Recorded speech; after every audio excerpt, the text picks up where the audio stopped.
এই নির্বাচনে আমরা বিএনপির সাথে অ্যালায়েন্স করেছি, প্রায় 1% মতো ভোট পেয়েছি। যদিও আমরা তো সব জায়গায় বিএনপিকেই সমর্থন দিয়েছি, আমাদের অন্য জায়গায় প্রার্থীরা দু এক জায়গায় দাঁড়াইছে, তাও বিএনপিকেই সাপোর্ট করছে, বিএনপি নেতৃবৃন্দ সমঝোতা করে নির্বাচন করছে।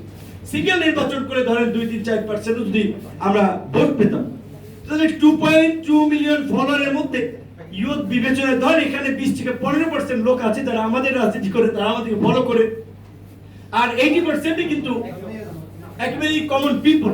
তার মধ্যে জামাতের সমর্থক, আওয়ামী লীগের সমর্থক, বিএনপির সমর্থক আছে। কাজী আমরা এই গণ অভ্যুত্থান ঘটাইয়া আওয়ামী লীগ বা ফ্যাসিবাদের যারা দোষর, তারা তো প্রতিনিয়ত আমাদেরকে ঘায়েল করার চেষ্টা করে যাচ্ছে।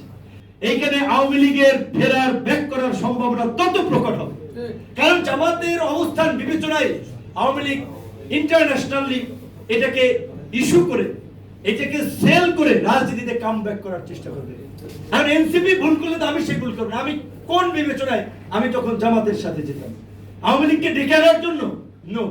কাজে এইটুকু আমরা বলবো যে নেতৃত্বের প্রতি আস্থা রাখেন, আস্থা থাকতে হবে। আমরা অনেক উত্থান পতন, চড়াই উচ্চাই পরিস্থিতির মধ্যে দিয়ে গিয়েছি, কিন্তু ছোটখাটো সাকসেস হলেও আমরা এখন কিছুটা হলেও সাকসেস হয়েছি, যে একটা জায়গায় এসে দাঁড়িয়েছি।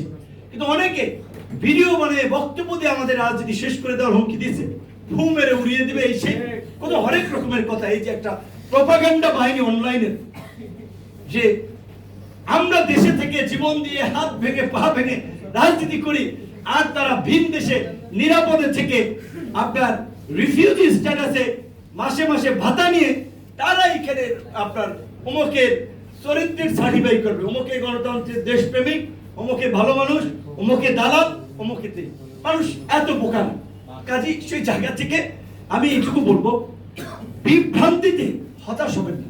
আমি যদি একটা এক্সাম্পল আপনাদেরকে বলি, যে আমার ফেসবুকে 2.2 মিলিয়ন ফলোয়ার, এখন আমি সরকারে আছি বিএনপির সাথে, তাই স্বাভাবিকভাবেই এখানে দেখা যায় আমাদের এখন অপোজিশন রাজনীতিতে যারা আছে, যদি এক সময় আমরা একসাথেই ছিলাম, একসাথে বলতে এক লাইনই রাজনীতি করেছি সে সময় ফ্যাসিবাদ হটানোর জন্য, এখন একটা রাজনৈতিক প্রতিযোগিতা আছে, তারা স্বাভাবিকভাবেই নেতিবাচক মন্তব্য করে, বিভ্রান্ত করে মানুষকে ডিমোটিভেট করার চেষ্টা করবে।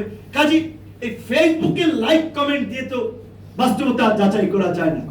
আমরা যখন আওয়ামী লীগের আমলে লাইভ করেছি, পোস্ট দিয়েছি, ভাই কালকে প্রোগ্রাম আছে, হাজার হাজার মানুষের কমেন্ট চালিয়ে যান ভাই, আপনাদের উপরে জাতির ভবিষ্যৎ, আপনাদেরকেই করতে হবে।